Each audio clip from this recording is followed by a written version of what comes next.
लेकिन क्रोध में था शिशुपाल, इसलिए उसको होश तो कुछ था नहीं। क्रोधो मूलम विनश्यति, क्रोध जो है वो मूल का हरण कर लेता है, बुद्धि का हरण कर लेता है। इसलिए जब क्रोध आता है तो विद्वान भी बड़े बड़े कांड कर डालते हैं। जो बहुत बड़े ज्ञानी होते हैं उनसे भी पाप हो जाता है, क्योंकि क्रोध विवेक का हरण कर लेता है। इसलिए जब गुस्सा आए, जब क्रोध आए तो एक स्थान पे बैठ जाओ, इधर उधर घूम घूम करके गुस्सा न करो। क्यों? क्रोधी व्यक्ति अगर घर में घूम घूम के क्रोध करे, हर कमरे में जा जा करके क्रोध करेगा, तो क्रोध का वायरस पूरे घर में फैल जाएगा।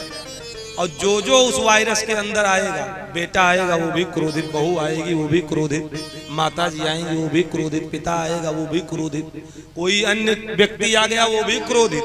जो जो आएगा सब आग बबूला हो जाएगा। क्यों? क्योंकि क्रोध भी एक वायरस है।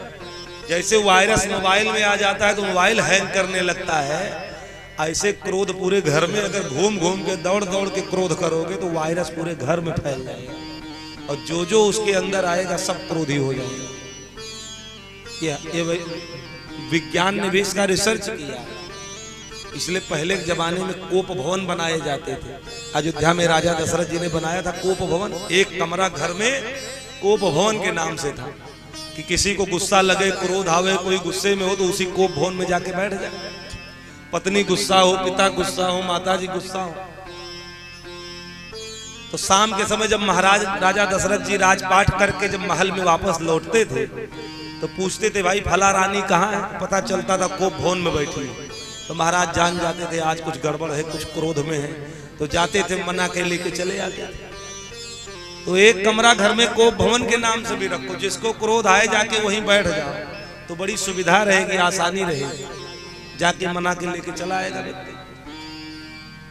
तो क्रोध आए तो एक स्थान पे बैठ जाओ, एक गिलास ठंडा ठंडा पानी पी लो, क्रोध शांत हो जाएगा। और नहीं तो अपना चेहरा शीशे में देख लो, कैसा दिखाई दे रहे हो क्रोध में, कैसे दिख रहे हो। तो ये सब माध्यम है क्रोध को शांत करने।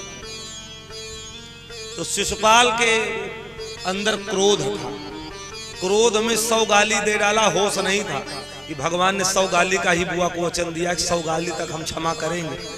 और जैसे 100 से आगे गाली बढ़ी, भगवान ने कहा बस अब तुमको मैं क्षमा नहीं कर सकता, अब तुम्हारी मृत्यु नजदीक आ गई है।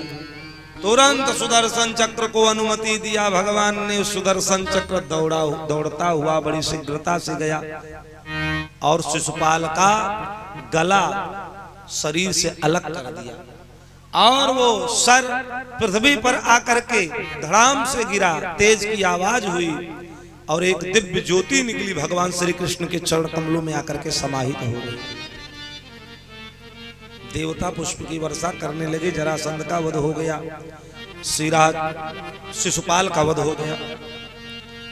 शिरा छुरांत चक्रेण जहारा पततो रिपो, शीश उतारा चक्र से धरण गिरा शिशुपाल, और ज्योति समाई कृष्ण में गगन गई तत्काल। तो भगवान ने शिशुपाल का वध सुदर्शन चक्र के द्वारा कर दिया। शिशुपाल की मृत्यु हुई, भगवान ने शिशुपाल को भी मुक्त कर दिया। जय जयकार होने लगा। भगवान जिसको मारते हैं उसको तार देते हैं। पुनः यज्ञ की तैयारी होने लगी। अर्जुन, भीम, नकुल, सहदेव, कोई समिधा की व्यवस्था कर रहा है, कोई सामग्री की व्यवस्था कर रहा है, कोई घी की व्यवस्था कर रहा है। भगवान श्री कृष्ण ने कहा कि हम द्वार पर रहेंगे, जो अतिथि जो विद्वान आएंगे उनके चरण कमलों की, चरण पादुका की रक्षा का भार मैं स्वयं लूंगा। तो भगवान द्वार पर बैठे रहे, और जो अतिथि जो विद्वान जो साधु संत महात्मा आते उनके चरण पादुका की रक्षा भगवान करते थे। अर्जुन, भीम, नकुल, सहदेव यज्ञ की समिधा सामग्री, घी आदि की व्यवस्था में लगे रहे। यज्ञ प्रारंभ हो गया। अश्वमेध यज्ञ, स्वाहा स्वधा का उच्चारण होने लगा। पूरा वातावरण यज्ञ के तत्व से, यज्ञ के उस ऑक्सीजन से पूरा वातावरण महकने लगा।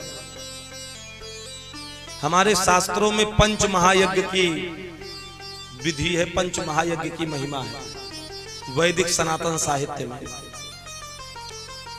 वैसे तो अश्वमेध यज्ञ, गौमेध यज्ञ, पुत्र कामेष्टि यज्ञ, ये सब बहुत बड़े यज्ञ हैं जो वर्षों तक चलते हैं, उसमें बहुत खर्चे भी आते हैं।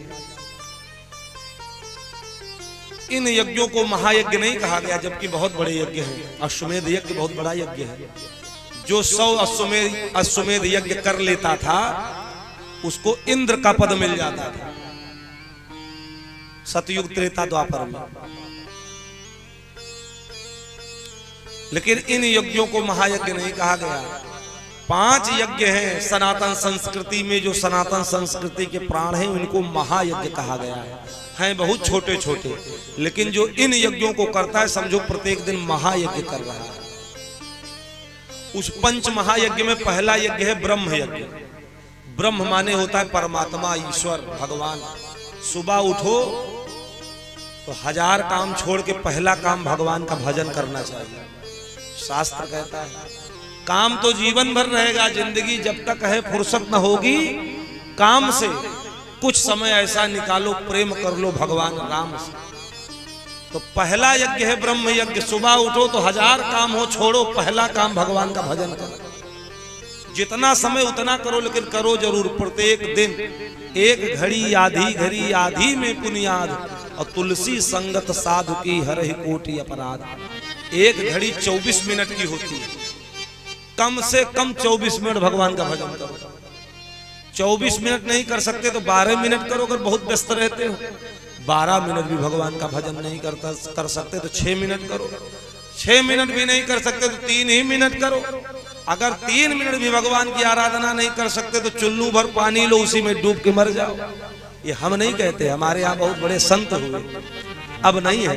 क्रांतिकारी जैन संप्रदाय के महान संत हुए तरुण सागर जी महाराज, वो अपने प्रवचन में कहा करते थे अगर 3 मिनट भी भगवान की आराधना नहीं कर सकते, 2 मीठे बोल भी नहीं बोल सकते, तो चुल्लू भर पानी लो और उसी में डूब करके मर जाओ। तुम्हारे जीवन का कोई अस्तित्व, कोई मतलब नहीं है।